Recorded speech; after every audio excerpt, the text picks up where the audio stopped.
My dad is like Batman. Well, except his Batmobile is his RAV4. His Batarangs a flip-flop he got from Target. And instead of having a cool and expensive Batcave, my dad has a cool and expensive drinking problem. Right now, my dad sounds like every other Asian father. He wants me to go to a good university, become an engineer, marry an Asian girl. The first two don't sound that bad. The last one's unbearable. But me? I'm more like Robin. Unlike my father's wardrobe of button-up t-shirts and also khaki shorts, mine's filled with baggy hoodies and skinny jeans. Unlike my father's weird obsession with the Dallas Cowboys, I can't watch anything that doesn't star John Mulaney or isn't on Netflix. And unlike my father, who was fluent in 2 languages and conversational in Japanese, I can't comprehend Chinese, and I am barely literate in English. Right now, my dad and I could not be any more different. We're like salt and pepper, yin and yang, Cardi B and being a rapper. But it's just weird to think that this 50-year-old chemist and me have anything in common. Because in the last 15 years, my dad's been the same person. He's had the same smile, the same laugh, the same receding hairline. But he's just been dad. But there was a time where my father wasn't a father, where he was just like me, a stupid kid with even stupider dreams. And these dreams aren't only unrealistic, they're uneconomical. We're talking about trying to become a princess, or trying to become an astronaut, or becoming an English teacher. So in order to solve this disconnect with my father, I did something equally crazy. I began to talk to him. Not just the generic, how are you doing, but actually talking. Now, this doesn't sound that substantial, but when you're Asian, all your parents do is feed you, tell you to become a doctor, then they die. So when I first talked to my dad, I learned a lot about him. For example, I learned that he served in the Chinese military. So that statement has a lot of weight behind it, because everyone imagines some sort of cheesy action scene from some war movie. They see Arnold Schwarzenegger jumping out of a helicopter while being built like a meatball with biceps.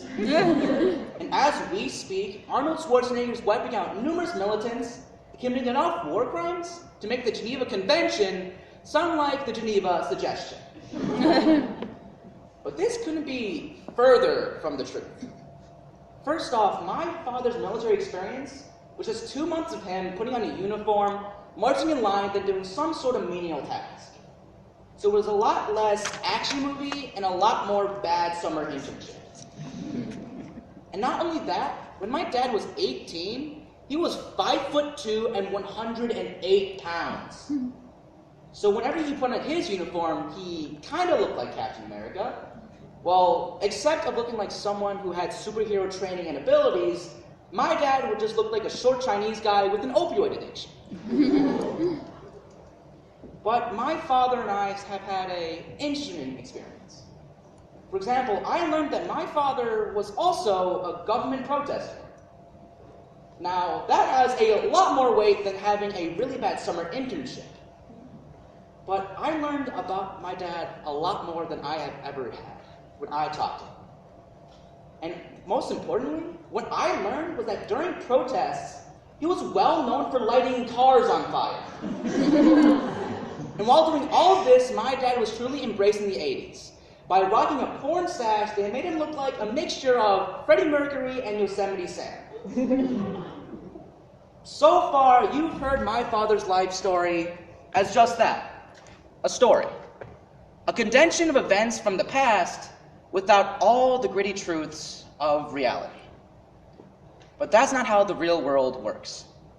The real world has a whole lot of reality. When I was turning 15 is when the times I began to talk to my father actually began. I began to learn about a lot of things. But when I was turning 15, I was just excited to be turning 15. I could get a permit. I could actually get money from my parents. And most importantly, I got to eat cake. But when I was turning 15 and on my birthday, during our family gathering, my father took me aside to have a conversation. Personally, I thought it was going to be the whole birds and the bees thing, which will be real awkward, because I'm an expert on the subject already. See, I eat my daily amount of both birds and bees. But it was something far different. My father finally talked about the realities of what growing up in China was like. And during this conversation, my father brought up tuberculosis. TB is a bacterial disease that impacts the respiratory systems of the people that are affected with it. And my father grew up in the Gansu province of China, a place in China that is notorious for being impoverished. Every day of my father's childhood, he saw hundreds of the infected cough so hard that their teeth would be stained red with blood. Whenever he slept, the cackles of the diseased would echo through his entire village like the sick laughter of the devil. Whenever he woke up the next day, he would already see new graves being dug. He would constantly wish for any sort of government assistance, but it never came. Luckily, my father escaped all of this as he made it into a university in Beijing. Sure, Beijing's a lot different than the rice paddies and tough soils of Gansu, but it was a nice change of pace. However, along this process, my father developed a love for both literature and calligraphy. However, he decided chemistry would be a more practical major, as it allowed him to send more money back to his parents. But there was a roadblock in this journey. My father was labeled as a government dissenter, so he was sentenced for military service for around 2 months. And during this time, my father was put into a unit of 10 men in the People's Liberation Army. This unit was comprised of 10 men that shared my father's opinion on the government. They all hated it. But soon, my father formed a brotherhood of arms, not out of supporting his country, but being actively against it. When my father learned that other people shared his opinions, it sparked the powder keg that was my father's time as a protester. And he loved every second of it. He finally had an escape from the meticulous and complex world of chemistry. In a country where his voice had been previously suppressed and gagged, he could finally have it be heard. Through rallies, cries, and diplomacy, he had a chance. For the first time in his life, my father had hope that his life was going to get better. But this hope died after Tiananmen Square.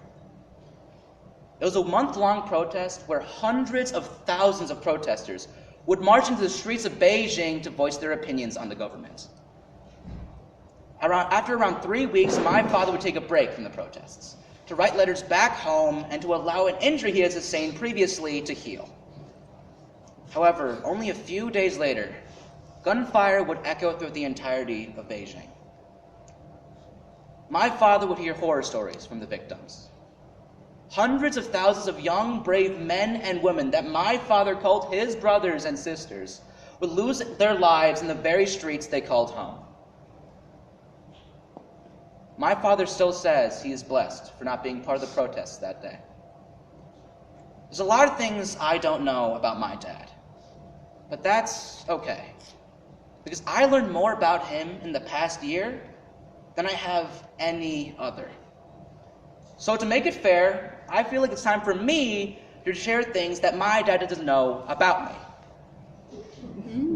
Well, whenever my dad gets angry at me, I intentionally find and hide his glasses somewhere. When I was 7, I once took a sip out of his beer bottle while he wasn't looking. It tasted gross. Sorry about that, Dad. Or when I was 12, I would sneak out of the house and meet up with this one guy friend. Well, he was more than a friend. Sorry I didn't tell you sooner, Dad. We rely on our parents so much in our lives. Whether it was changing our diapers or giving us life advice, we would not be the same people without them. And to this day, no matter how different we may be, we still rely on each other. It's kind of like how salt's not the same without pepper, or how you can't see a white yin without drawing out a black yang, or like how you can't have a Batman without a Robin.